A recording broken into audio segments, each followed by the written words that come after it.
So after watching my previous video, which is this one, and getting your gallant horse and your escape set and getting your party ready and you're ready to go, the next thing you need to do is very simple. You split your party into two parties to not blob in the map while you're going there invisible. Here is me splitting the parties. When I say first party, I mean only the first party. First party is the core roles and the realm breaker. If you are confused, the core roles and the realm breaker are main tank, off tank, main healer, GA, one hand arcane, party healers, BMS, and realm breaker.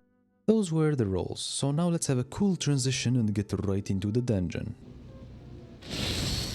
So now that everybody is inside the dungeon, everyone should simply switch to their normal sets, their PvE sets that I showed in my previous video. Now what you need to do is simply listen to the caller. So for the DPS, you just DPS after the arcane. For the realm breaker or any person playing debuffs, you should debuff when the great arcane is over. And as a main tank, which is why you're watching this tutorial probably, what you need to do is click on a mob, taunt them, use inertia ring to slow them, and then you call for arcane. When you call for arcane, you see this sign here, this is the arcane. When it's almost over, you press FE. And FE will stun them. This is your stun marker. When your stun marker reaches this level right here, you will call for silence. And then the mobs should die. You should have enough DPS for the rotation to end here and for the mobs to die. If they don't die, you redo the same rotation. It's always arcane, stun, silence. Arcane, stun, silence. That's why you need high IP, for the duration to be high. You need specs and IP. And to pull the mobs, it's not always with inertia ring. Sometimes, like this pull right here, you just taunt and go on the right side, and then you call for arcane. And as you can see, arcane, stun. Sometimes you don't even need silence when you have good DPS. So this is how it goes. And you will learn every single pull by yourselves. I'm not experienced enough, and I don't have 5 hours to make a full every pull video. That video will be like 6 hours, and yeah. Trust me, if this video took me a month, the other one will take me a year. So anyway, as you can see here, let's hop into the bosses. So for the first boss, it will be Pinata. This boss is called Pinata because it is by far the easiest boss in the whole game. Like, hands down, it's so easy, it's really easy. So how this boss goes is super simple. Everyone needs to stack. Basically, everyone needs to stack on me, as you can see here. And for this boss, you will need basically a silence on the mace and your stun and a couple iron roots. You also need some defensives, your choice. What you need to do as the main tank is call everyone to stack like they are here. And then what you need to do is to taunt the boss. Then what you need to do is go to this little circle that spawns, and everyone needs to stack on you. Now you see this thing under the boss. When it's about to end, you call for mace silence, and then you instantly stun the mobs that spawn. The mobs that spawn also needs to be linked to the boss with iron roots E. And then you just kill the mobs, and when the mobs die, the boss will lose half their HP. Then what you need to do here is call for defensives. Doesn't matter like what defensives you use, you need 1 or 2 defensives, you call for them. And then you wait until that channel happens again. When the channel is almost over, you silence again, you stun. The mobs need to be linked to the boss, and you kill the mobs again, and that's literally the boss. That's it. The boss just sewer slides, basically. And yeah, enjoy your chests. That's the first boss. If you have any questions, post them in the comments below. I will also reply. Next boss now. Now for the rest of the video, I will use footage from this YouTube channel. I will link it in the description. Basically, I don't have enough footage from other bosses, so I will use footage from here to teach you guys all the bosses. Let's start with Dancing Queen. Dancing Queen is one of the hardest bosses, or harder bosses in the Ava. As you can see when you start her, don't pay attention to the footage right now, what's happening, but when you start her, You see the circle around the people that are doing the AVA? That circle starts going down, as you can see here. You see how the zone is like shrinking, just like in a Battle Royale. So the zone will keep shrinking, and she will beam the tank. She has all this beams thingies that she beams the party, and you will need to dodge all these abilities and defend them and use defensives every time she casts them. So the way you will cast the defensives in this boss is actually pretty simple. I will show them to you in a little bit. And you can see here, when the circle shrinks and becomes super small, what will happen is that the circle will go away. You will need to go away from the middle, and the middle place will explode. And then she will spawn these things. It will get gradually harder every time the circle explodes, and it will do this phase. After this phase, the boss will get a little bit harder. It gets harder and harder every time, up to 3 rotations. So your goal is to kill this boss as fast as possible. So here what they're doing, as you can see during this phase, they're not dodging, they're actually going to the border, but this is not possible anymore after the nerfs or the buffs of the mobs. The mobs now heal, so you can't really do that.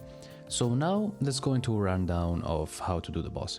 So as a tank, you need to prioritize taunting the boss and leaving the aggro on you. So you spam your Qs and your R, your taunt.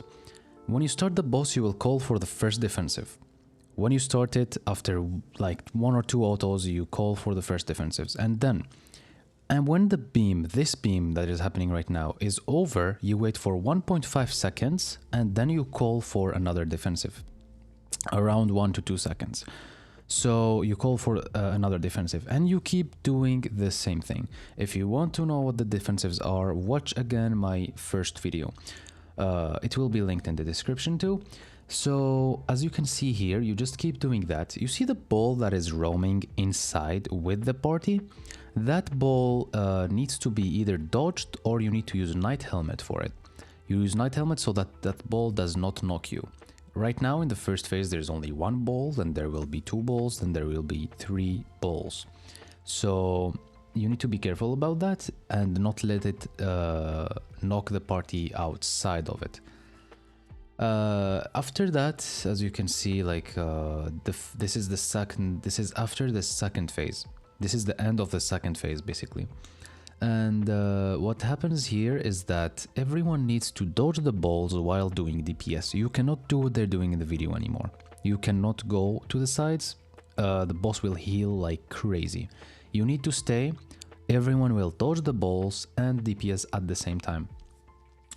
What you can do is have everyone stack in the middle and use defensives, or have everyone roam around and dodge, which is the best thing to do, because if you don't have enough aggro, she will beam the party. So the best thing to do is to dodge and continue the DPS. So that's what you do.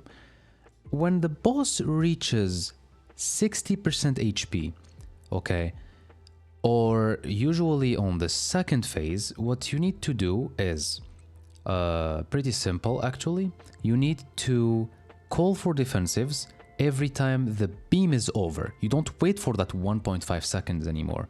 You see this beam right now?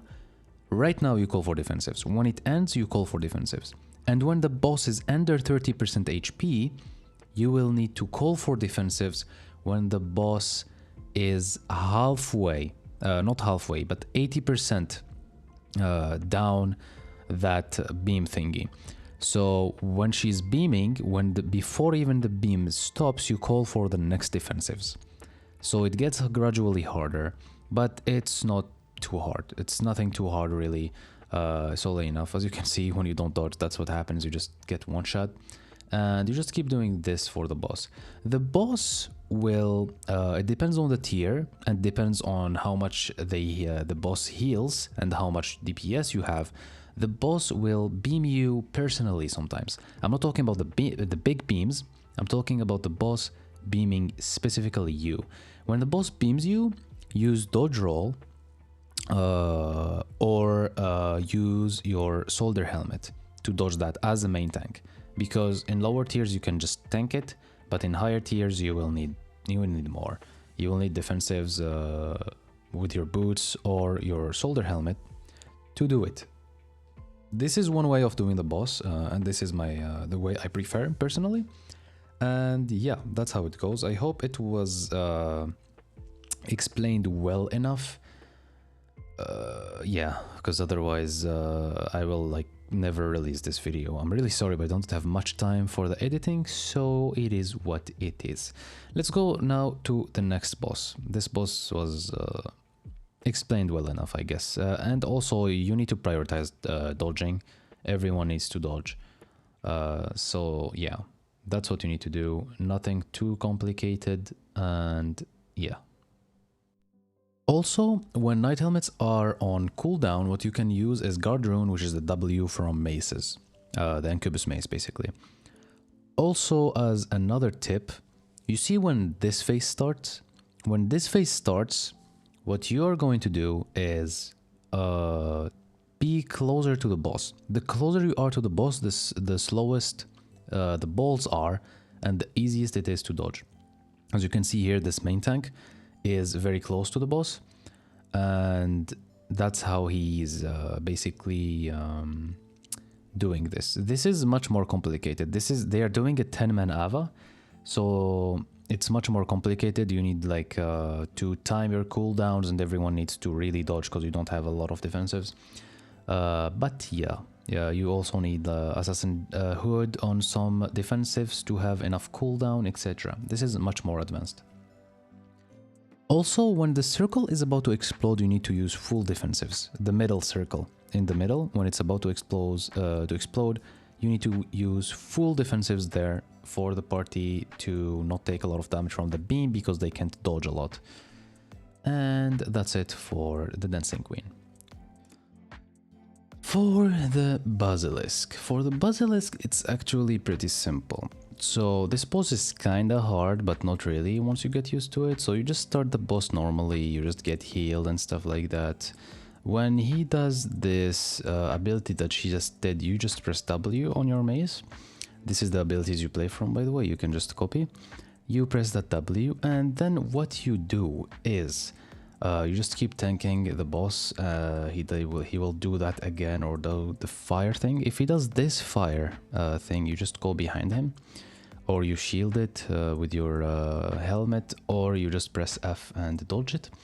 You just keep tanking like this until he gets like at 90% HP. 90% HP, he will do this wind thingy, when you will see the wind animation under the boss. And I am talking about, wait for it, I'm talking about this wind animation that will come right now. This wind animation.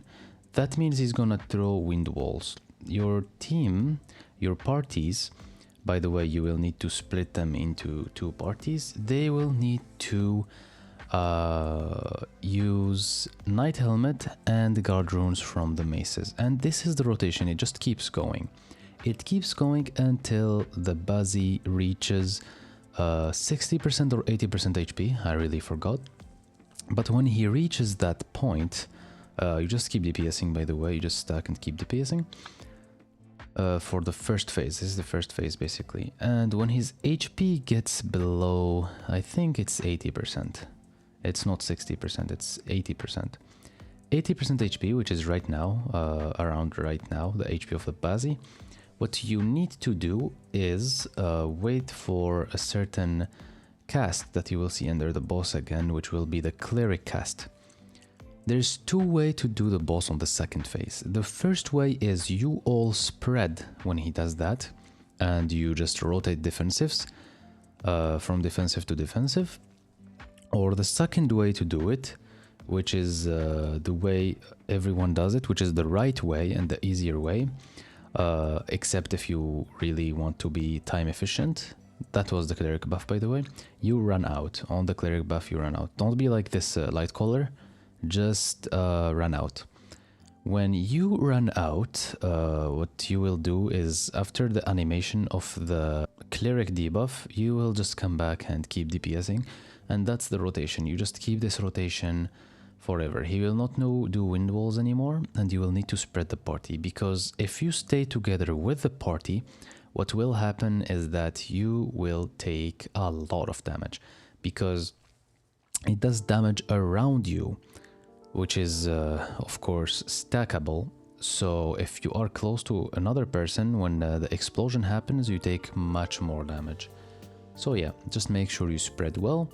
And for the parties, when you split them, half the party needs to be southeast and half the party needs to be here, northwest, in this area. And you just keep doing that, basically. That's the whole rotation. The boss doesn't do anything else except this things.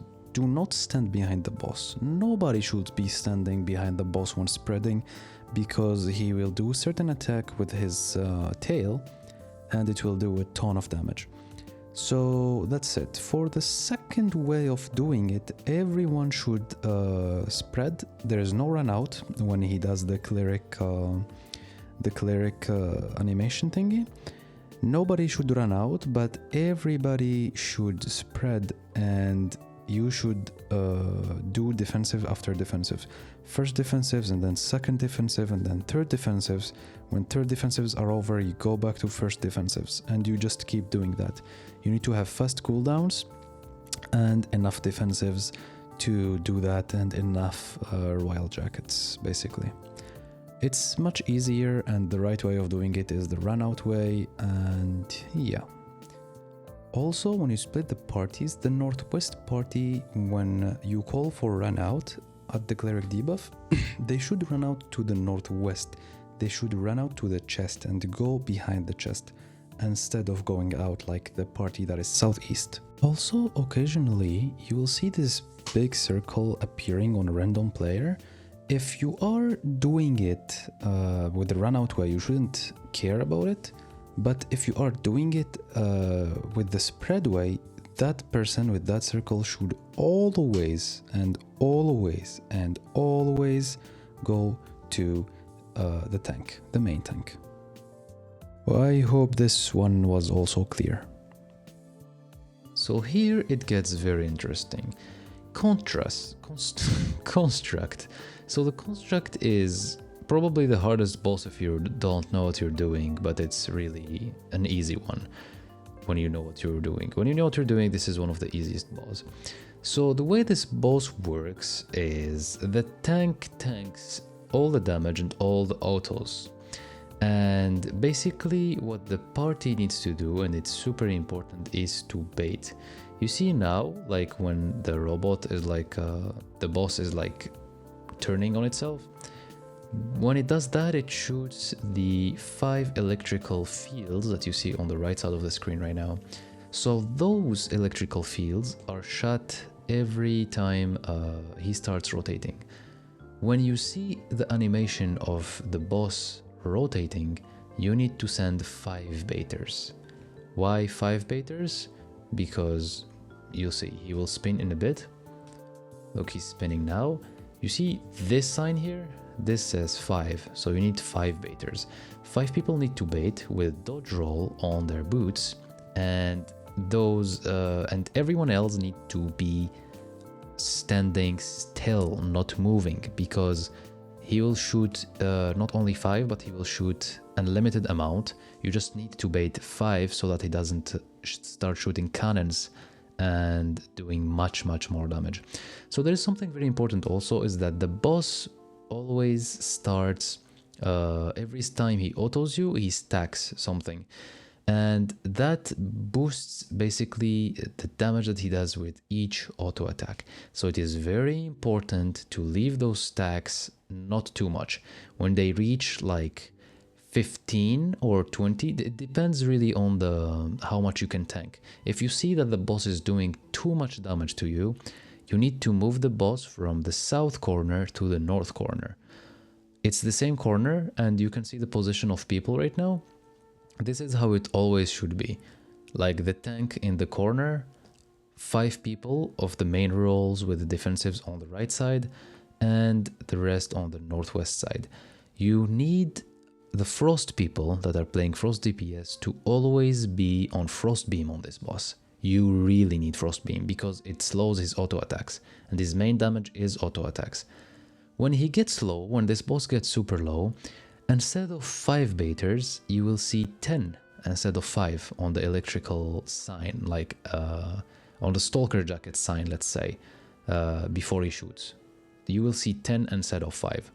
When you see 10, you need 10 baiters instead of 5 baiters. So yeah, this is basically the boss. You will learn the timings by doing the boss. Basically, you can either call them earlier if you are experienced, and if you're watching this video you're probably not experienced and you need to call it by yourself, because I cannot tell you exactly the timings that he does. I did not do this boss much. See, now they're doing 10 baiters. Okay, it's actually 5 baiters. He called it earlier, but it's 5 baiters. It only needed 5 baiters. If it needs 10, it will be written 10 baiters. Maybe he just tested 10 baiters here. So yeah, that's it for this boss. You need to rotate your defensives or otherwise you die. And that's basically it. That's construct. You just move him from time to time. I really don't know how they are not... he's not stacking much. I don't know how they're leashing his stacks. This raid leader is leashing his stacks. I really have no idea.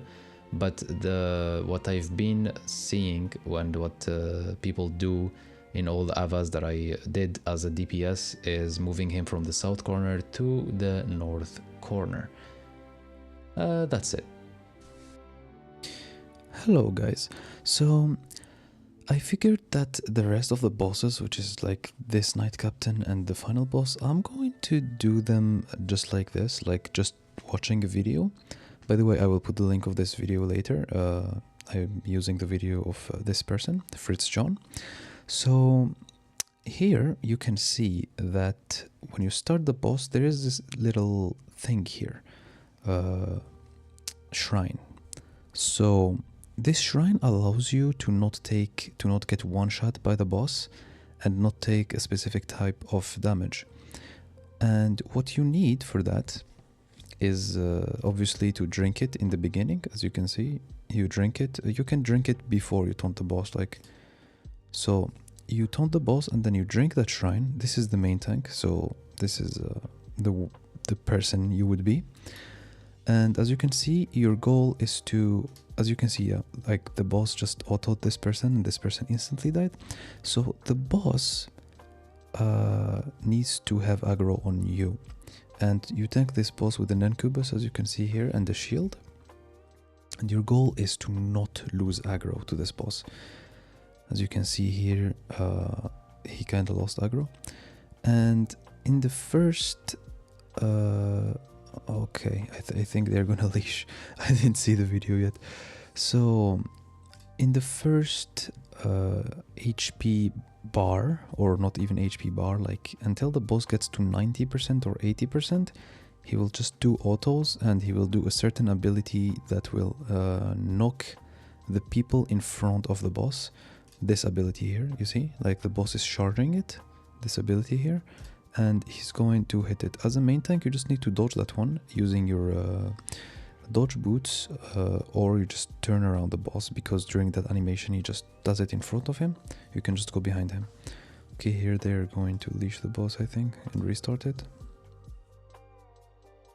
Yes, they are.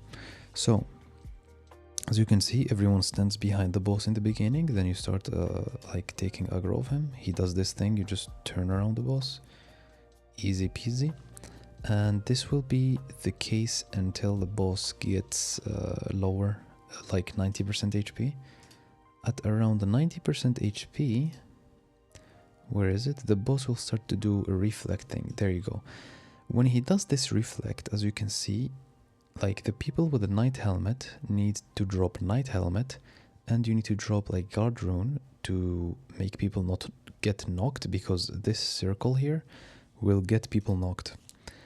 And there you go. And then there's a reflect in this area. People in this area in front of the boss should never reflect like hit the boss. The boss does like 300% reflect damage, so even if you auto him, he's gonna hit you like a truck. So everyone like needs to go behind him, and then he does the same thing again. And this is the only thing he will do for a while until he gets to 50% HP, I guess.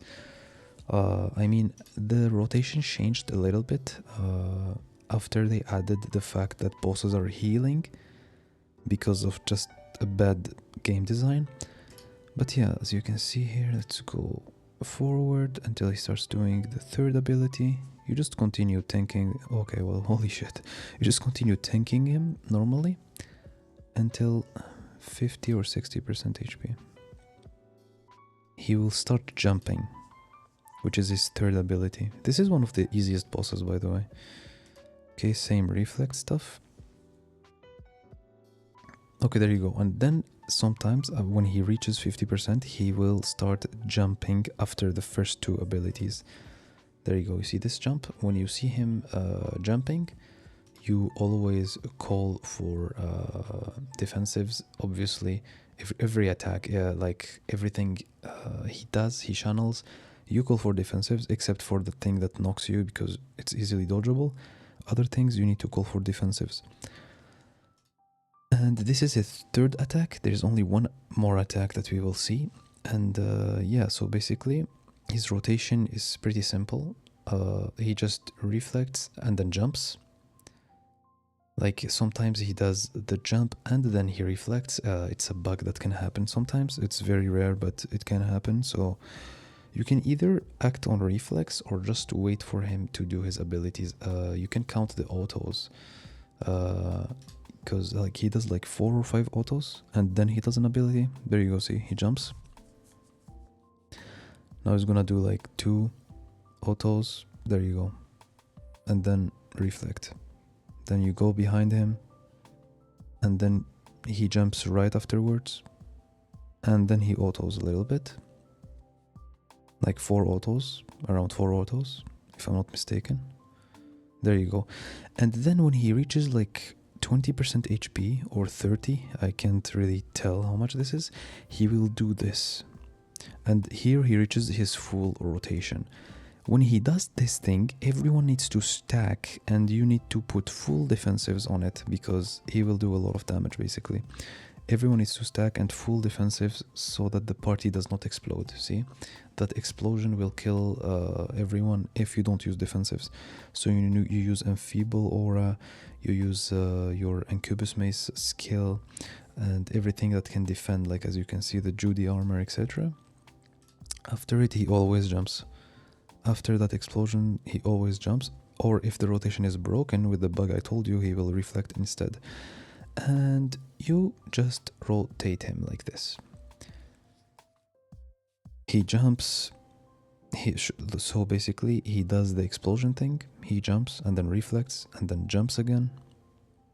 And he does it again and then he will jump. There you go, explosion, jump, and then a reflect. And it just keeps going. Here, all the DPS here should stop DPSing, go behind him, DPS, and then he's gonna jump right after that. And after the jump, he will do the explosion again. So basically that's his whole rotation. You just keep doing it, you dodge if you can, you call for defensives. It's not very easy the first times to call for defensives and stuff, but you get the hang of it pretty fast. And there's something that is very, very important, the shrine. On the off tank you will see that there is like something here, like I showed you in the previous parts of the tutorial. There will be a shrine thingy here, a sign that will come when you drink this, and you need to keep track of it. When it's gonna be over, you need to always drink this shrine, because otherwise the boss will one-shot you. This shrine does not stay the whole duration of the boss fight. You need to always go back to the shrine and drink. Every you know what? Every time the shrine spawns, you need to go drink it, just in case you can't like keep track of what's happening there. I don't know what server is sending me notifications. So yeah, just make sure. You always drink Drago. See the shrine? It just respawned, and you will need to keep track of it and always take the shrine when it spawns. See the main tank? He's going for the shrine. And that's all. You just keep doing this rotation. It's one of the easiest bosses out there. Okay, so I'm here now for the final boss. For the final boss, the boss is pretty easy, but it's pretty long to do it. So as you can see, you start the boss by the enigmatic going behind the boss and then beaming the main tank. And then healers will be healing the enigmatic person because like he will take all the aggro. All the heals need to be on him, and you need to use one defensives on the boss, either your defensive as the main tank or call for a defensive, as you can see there. When the enigmatic is over, as the main tank you need to taunt the main boss and go behind, because this boss when he autos he swings. So if he swings in the party, like he will do AoE damage and damage everyone in the AoE. So as you can see here, he takes full aggro and the boss starts. So basically what is pretty important here to do is counting the auto attacks after the first slam. So there will be a slam in a bit. The slam, this ability kicks like crazy. This ability just one-shots you basically. Let's see if it hits somebody. It didn't hit anyone. So you need either your party to be on dodge roll, but you don't really need to do that. You just need to call the party to dodge the first slam. So the first slam is hard to follow because like the autos are not clear, because there's the beam and then there's like the call for defensives, etc. But yeah, since the first slam you need to start counting autos. So 1, 2, 3, 4, 5, 6, 7, 8, and he will slam. Every 8 auto attacks the boss slams. So what you need to do is call for defensives every 7 auto attacks. Every 8 or 7 auto attacks, okay, let's say 8. 8 auto attacks you call for defensives because he will slam. And the reason the main tank is in silence is for 2 reasons. The first reason is to stop the swords from spawning. You will see certain swords that the boss will spawn. That's the first, that's one of the reasons you play on silence. The second reason is to make the slam slower, which means like you call for defensives and then you silence the boss so that he does not like use his slam directly, and give time for the defensive call, for the defensives to react. So as you can see here, he slams, and then after 2 or 3 more autos, 1, 2, 3, okay, not yet, he didn't reach the HP to spawn the swords yet. But anyway, the important thing that you need to follow is every 8 auto attacks. This is the first phase. Every 8 auto attacks, he will slam. For this boss, by the way, you need HP cut. HP cut is what I showed you in my builds. Let me show you really quickly in my Discord server. By the way, in my Discord server, there's still a lot of players, but we are not doing AVAs anymore because I stopped playing Albion. And the people that used to do AVAs, just most of them left the server. Let me see. 20-man AVA builds. There you go. So the HP cut is this basically. Hood of Tenacity and Coldest Sandals. This is the HP cut. The Realm Breaker is the person responsible of doing the HP cut, and he does it. I will show you one. You really need it for this boss. So as you can see, every 8 autos he does a slam, and then at some point every 2 autos after the slam he will start spawning swords. 2 or 4 autos. I am kinda confused right now. So another slam. He needs to reach a certain amount of HP so that he starts spawning the swords.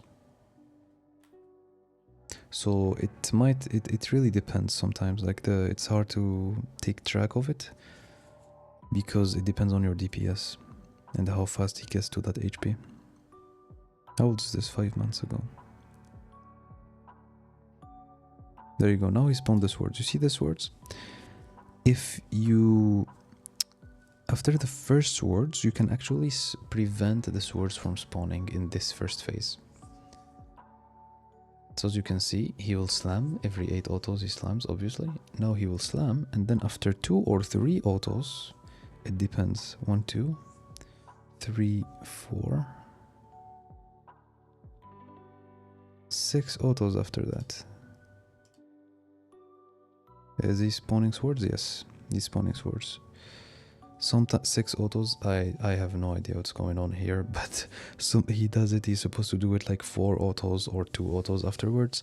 So you need to silence like 2 or 4 autos after the slam, after every slam, to prevent the swords. And I think the main tank is preventing them. That's why we're not seeing the swords after those autos. It's kind of hard to keep track of it. I don't really know the trick yet, since I didn't do a lot of AVAS, but yeah. And then he doesn't do anything new until he reaches 50% HP. Oh, he got there at some point. Let's see. Okay, there you go. Here, this is where you need the HP cut. So the boss will do that. He will slam on the ground and he will like knock all people off. Here the Realm Breaker, which is running this build, okay, which is running the Hood of Tenacity with the Cultist Sandals. This person will run in the boss, under the boss, and you see this channel here. I don't know if it's very visible. This channel here, like under the boss, there is a channel. When it reaches 50% or 60% like it is right now, you need the Realm Breaker that is inside under the boss needs to pop his Hood of Tenacity and Cultist Sandals at the same time.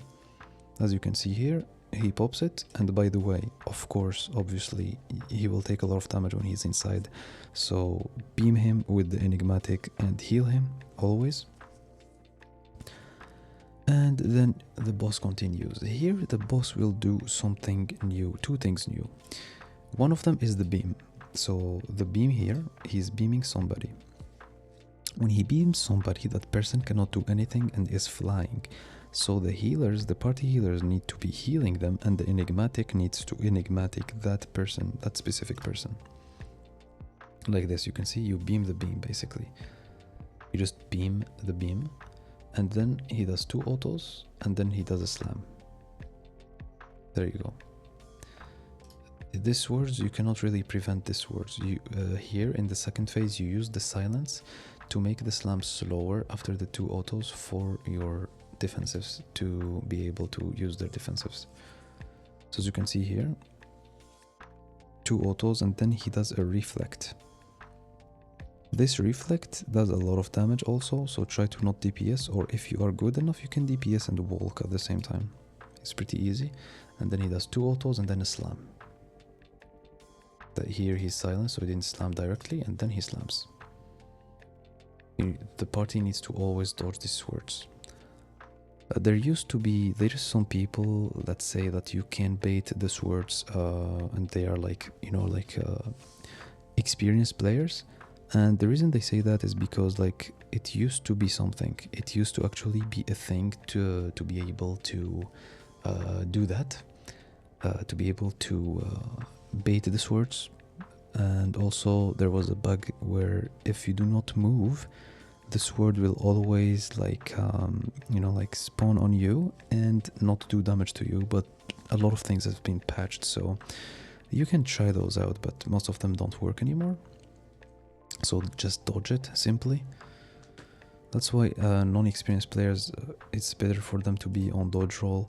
And basically this is everything the boss does.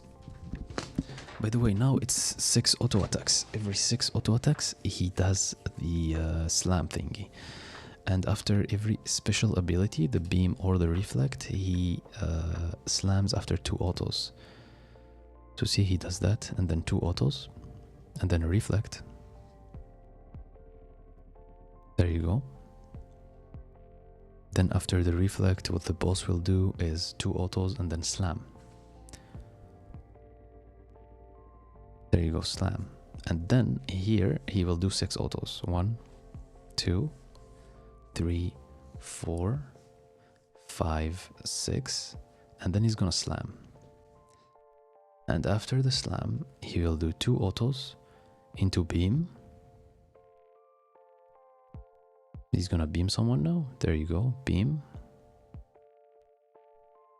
And then he's gonna do 2 autos into slam, and then 2 autos into reflect, and then 6 autos slam, 2 autos beam, 2 autos reflect, 6 autos slam, etc. It just continues until the boss dies, basically. Reflect, and then after this you will do 6 autos and then a slam. Let's go through one more rotation. 1, 2, 1, 2 slam, and then 6 autos. 1, 2, 3, 4, 5, 6, and then he's gonna slam. There you go. And now he's going to do 6 autos. No, he's gonna do 2 autos into beam, sorry.